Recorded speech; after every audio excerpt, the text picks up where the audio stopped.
Hello, this is Organization with Olu, and today we're going to talk about the CPI, Consumer Price Index. Stick around, you might like what I've got for you. Right now, what I'm going to do is share my screen.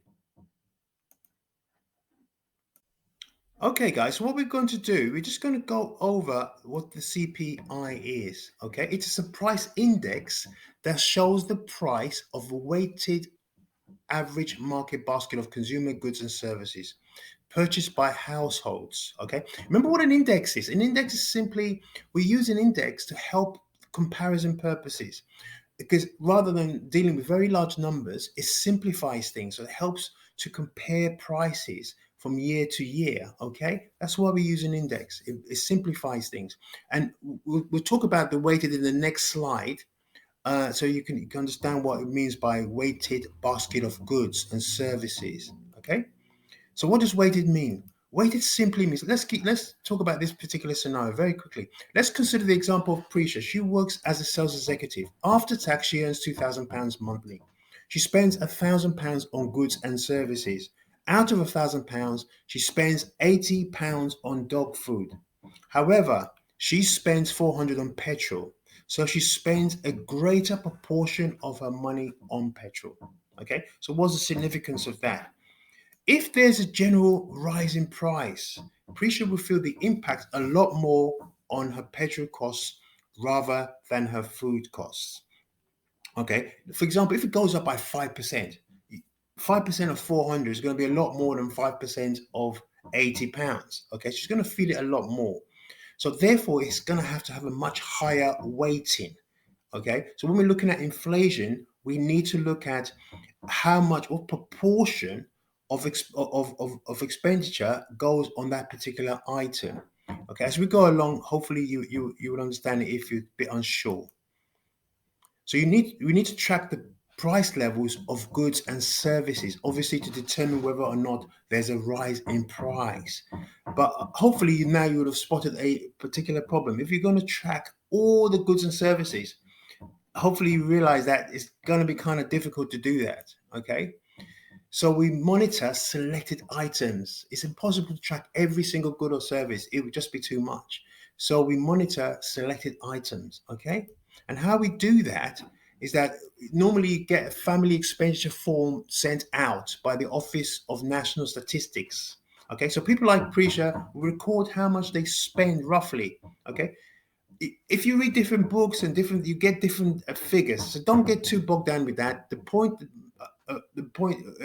you should take away is that it could be 10,000 plus, maybe up to 20, 30,000. But if you consider the entire population, so straight away you realize that this 10,000 people are the ones, is kind of like limited because there's a large population, and about 10,000 plus people are asked to record their spending habits. Okay, so straight away you should come up with 10,000 people out of possible 60 odd million. Then you could see that there could be potential problems there. Okay, based on the information gathered, okay, from the 10,000 plus people, a basket of goods and services are formed. Okay, they select about 720 goods. Okay, then these prices are monitored monthly. So, for example, if there's a cup of tea, if one of the services or one of the goods is a cup of tea, then the cup of tea will be monitored. For example, somebody will ring up um, a tea room in Mayfair, find out what the price of tea is. Obviously, know what the price was last month, and then simply just find out what the price is now. Okay, so they'll monitor it every single time. Okay, then the next one, for example, they look at a coffee shop in Barnet, they will ring around different locations and find out the price of tea. What they're trying to do, they want to find out whether there's been any rise in the price of tea. Okay, over a period of time. So every month they would do that. So you can imagine 720 goods. They will obviously be allocated certain goods, and they will have to ring around. Sometimes in certain cases, visit these places and look and indicate the prices of each particular good. Okay, and then they will see that the next month and the next month, and they'll see whether there's any increase in price. Okay, Now, there's some every year. This is the list. The basket is updated. Okay, let me just get my picture out here. Every year, the basket is updated. Now, some of the new goods that has been added in 2021 are electric and hybrid cars, which is very interesting. Hand hygiene gel, obviously because of COVID, a lot more people are buying that. So that's now found its way into the basket of goods.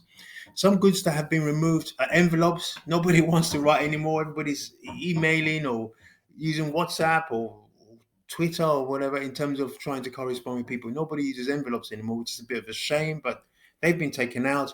Gold chains have been taken out as well. So what they do is they take items out and they put items in every single year based on the results they get from the expenditure survey.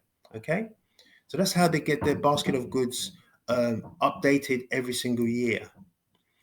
Now, your task to do, without looking at your books, I want you to briefly explain how CPI works. How does it work? See if you can remember how it works, and see if you can explain the concept of basket of goods, how they get the information, how they find out the inflation rates, and be able to try to explain that in a couple of paragraphs without looking at any books, and just see if you can really understand it. The next task that I'm giving you to do, if you want to do it, write down 3 limitations of using the CPI to measure inflation rates without looking at your books, guys. Try and do it without looking at your books. Go over it and make sure you can kind of like work out, well, okay, what are the limitations of this in terms of getting very accurate inflation rates? Okay, so hopefully, guys, you've benefited from this. The next video, we're going to focus on some basic calculations using CPI. Okay, so please like, share, and subscribe. Thank you very much. Bye bye.